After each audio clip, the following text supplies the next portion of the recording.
Hey everybody, this is Brian McNamara from Learning Ansible. In this video, we're going to look at ways that we can control a Vagrant VM running on the VirtualBox hypervisor through Ansible.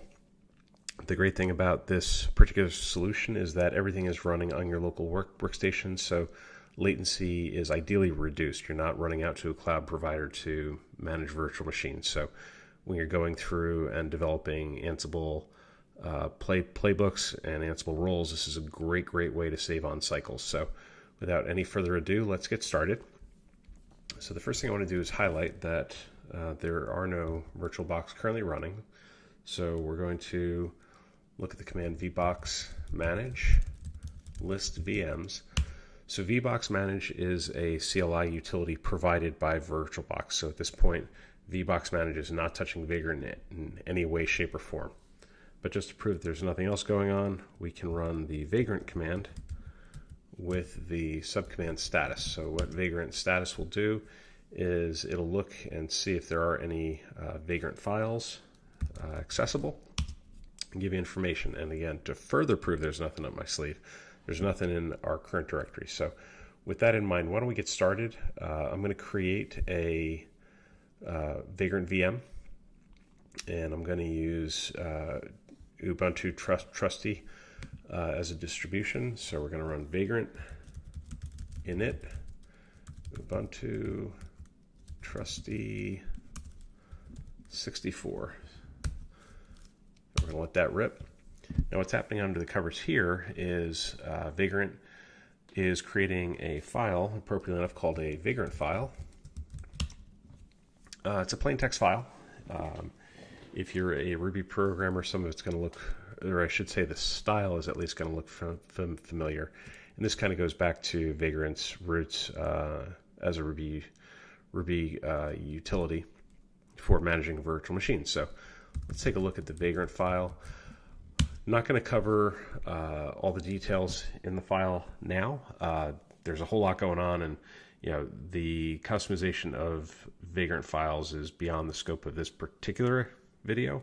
I'm sure later on, as we continue to do development with Ansible on Vagrant VMs, we'll be digging in a lot more. So at a high level, the only line that's not really commented out is config vmbox equals Ubuntu Trusty 64. So with that in mind, what we can do is we can bring up our Vagrant virtual machine. So the way that we do that is with the Vagrant command, and we can run Vagrant up. So I'll be very explicit here and specify default because that's the name of the VM that's defined in the Vagrant file. If you'll notice, there's going to be a whole lot going on here. It'll take a few minutes. If you don't already have the VirtualBox downloaded, you can. What Vagrant will do is essentially go out to a site controlled by HashiCorp and pull the Vagrant box down locally. So in this case, I actually had it cached, so I didn't have to download anything. And it's going through and it's doing all the things. This is the default logging. It's possible to actually up the logging as well so that you can really see at a very detailed level what's happening as you provision a Vagrant VM.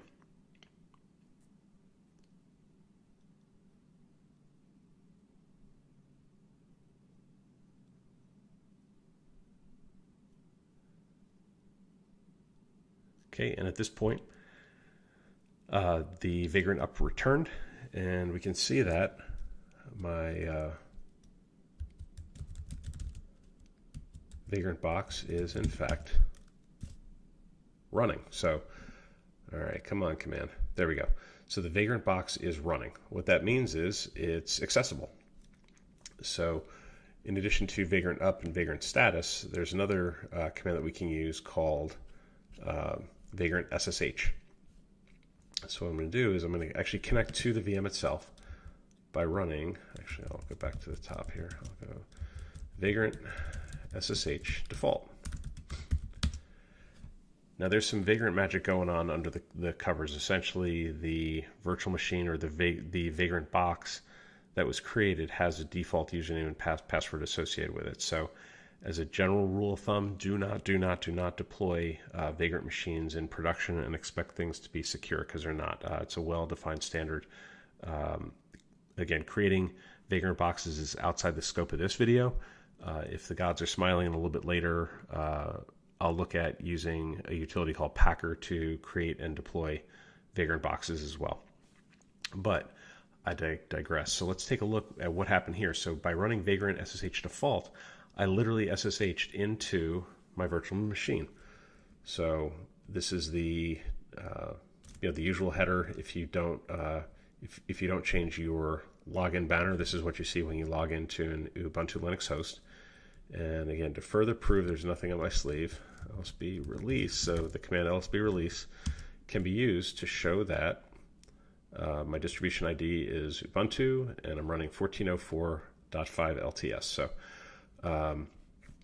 okay, so at this point, things are looking good. I have my my VirtualBox VM up and running, and I'm managing it through a Vagrant file. So what I can do here at the shell is I can type in exit. So I'm back on my local Mac. If I want to tear down the Vagrant VM, I can actually run Vagrant again with the command Vagrant destroy, and I'll specify the VM that I want to destroy. Now what destroy will do is actually remove the VM and any files associated with it. So it's truly wiping it from the machine, from the local workstation itself. If you don't pass a flag -F, you get prompted, are you sure you want to destroy the default VM? In this case, I'm going to say yes. Just takes a few seconds. And if I go back to Vagrant status, you'll see that the VM is not running. Okay, in fact, it's not created. And looking back at vbox manage, list VMs, you can see there's nothing returned. Okay, great. So at this point, we've shown how to create a, how to essentially go from 0 to Vagrant file so that we can launch a virtual machine on our VM. Now that's all well and good, but that only gets us part of the way towards our target. So remember, our ultimate goal in this video is to show you how we can not just use Vagrant and VirtualBox to bring up a VM, but how we can introduce Ansible to do the configuration of the VM as well. So with that in mind, I've cheated. So I actually have a repository hosted on GitHub for learning Ansible. So I'm going to take some of that code, and I'm going to do a git clone. Actually, first I'm going to remove the Vagrant file.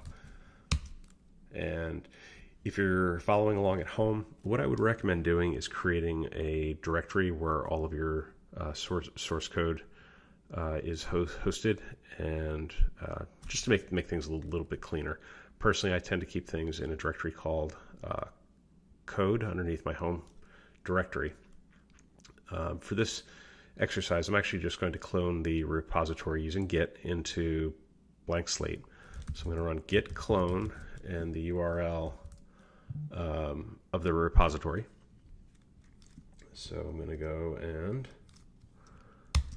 press that, and it should be a publicly accessible repository, so shouldn't run into any issues. And if I run my ls command, I see that I now have a Learning Ansible directory. So within Learning Ansible,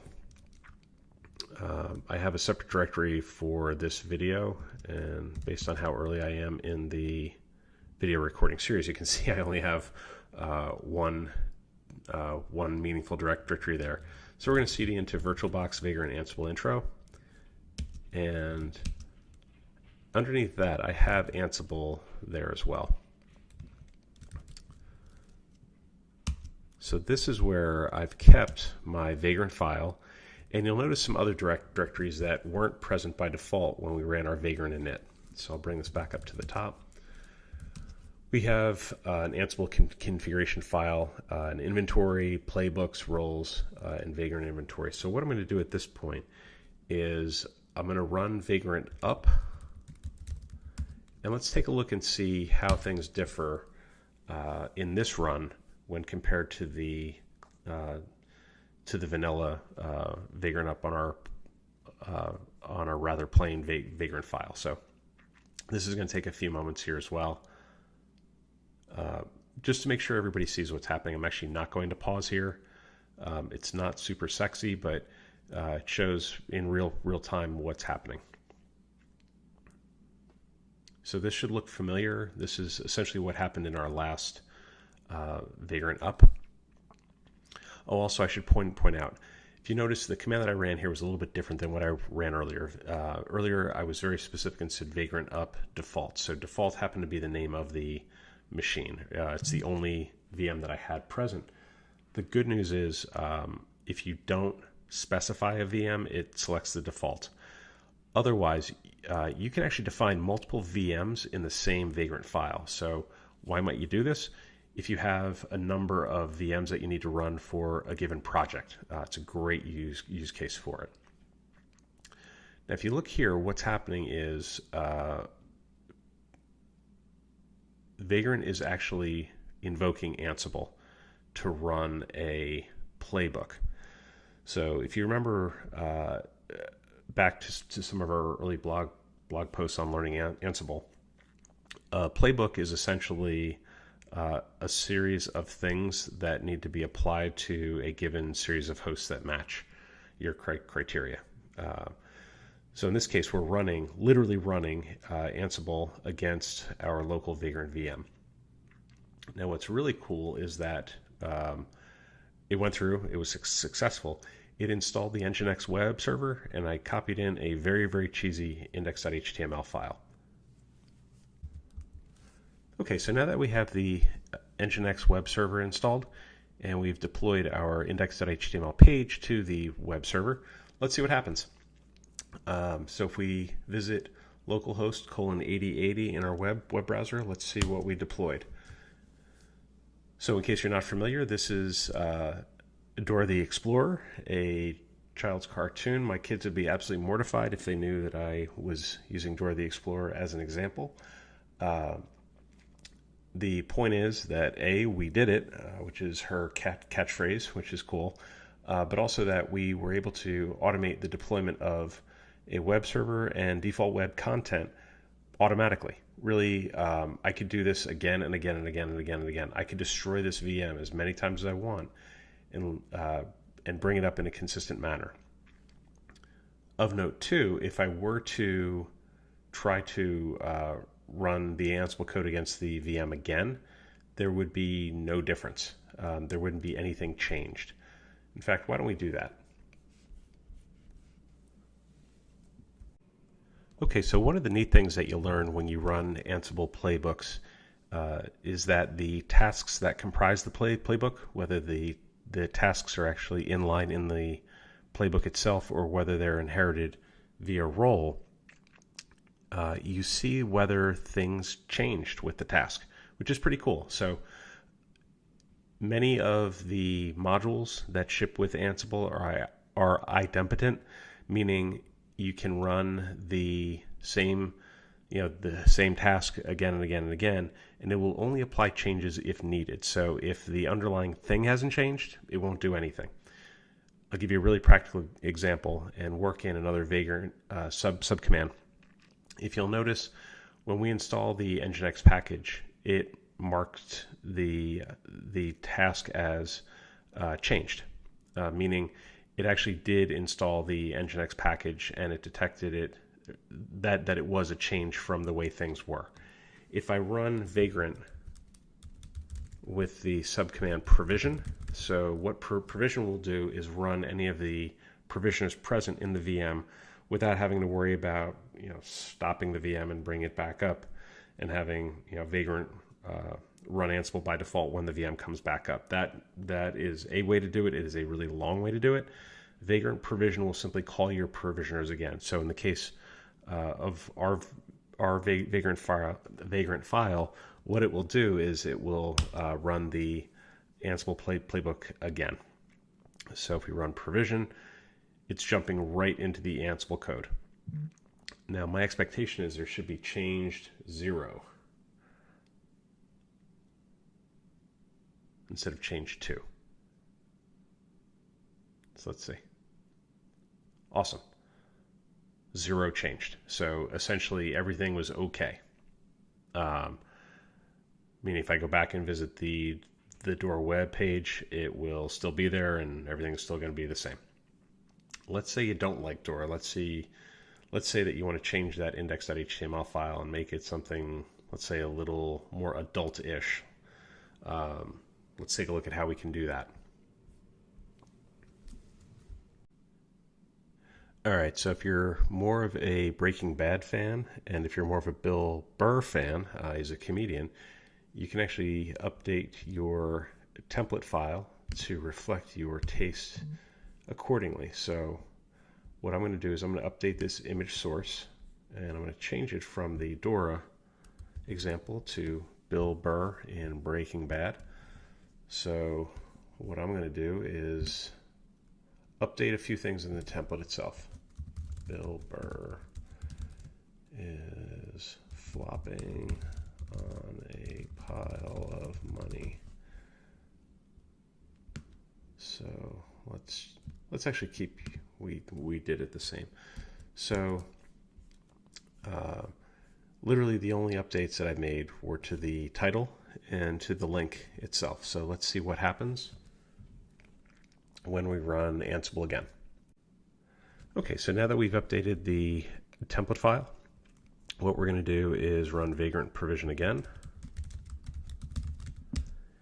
And if the Ansible gods are smiling, we should see that the last task where it says nginx copy an index.html file is changed, because we're not just staying pat with the Dora the Explorer example where we've updated the image source, and we've also updated the title. So sure enough, it is marked as changed, and in the play recap we have 3 OK, 1 as changed. So let's take a look and see what happened in our web browser now. Okay, so if you're tired of looking at Dora the Explorer, let's actually refresh the page and let's see what happens. Sure enough, the title of the HTML page has been updated, and the image sure as heck has changed. So really appreciate if you made it this far to see how we can use Ansible to control our Vagrant VMs. More importantly, how we can use some of the other tools. So not just Ansible, but how we can use Vagrant and all the different subcommands like Vagrant up, Vagrant status, Vagrant destroy, Vagrant provision. We can do all those different things to control what happens on the VM from the command line. So remember, stay classy, and thanks for stopping by. If you enjoyed this particular video, be sure to visit learningansible.com and subscribe. So thanks.